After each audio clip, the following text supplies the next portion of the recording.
Hi, good evening, South Lake Christian Church. My name is Daniel. I'll be spending just a couple minutes with you tonight doing a quick devotional.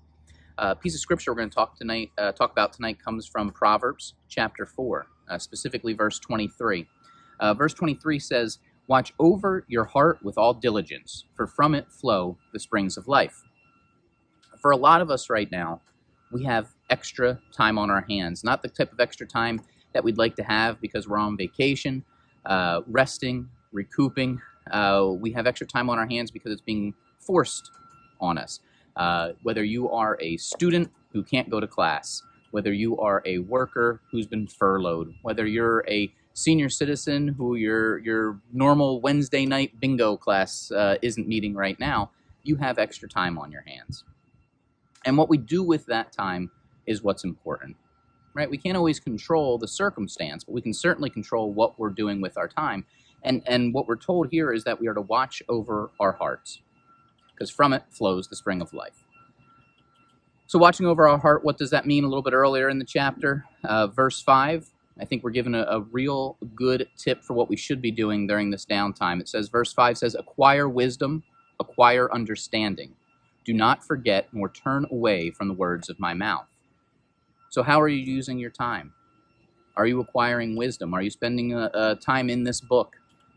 Are you making sure you're around the type of people that are going to be building you up, not breaking you down? They're going to be encouraging you to grow closer. A little bit later, verse 14 gives us kind of a warning of what we should not be doing with this downtime if we do want to protect our hearts. It says, "Do not enter the path of the wicked, and do not proceed in the way of evil men." So again, what are you doing with this downtime? What are you watching? What are you consuming? What are you listening to? How are you spending the idle hours of your day? Just something to think about. Again, we don't have a lot of control over the circumstance. Sometimes we need to be reminded that we're not in control. Yesterday, late in the afternoon, when I got home from church, about 20 minutes after I walked in the door, this happened. What do we do with the flowers? That would hurt. I'm not going out there.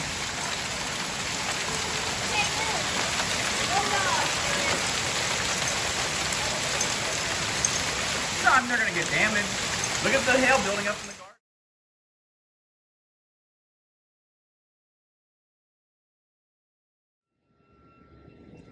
It was an awesome reminder as I stood there and I watched this dime and nickel-sized hail just tear through the plants, bounce off the roof of my home, bounce off the windshield of my car, that at the end of the day, all I could do was sit there and I could watch. I could watch the awesome power of nature, the awesome power of what God created.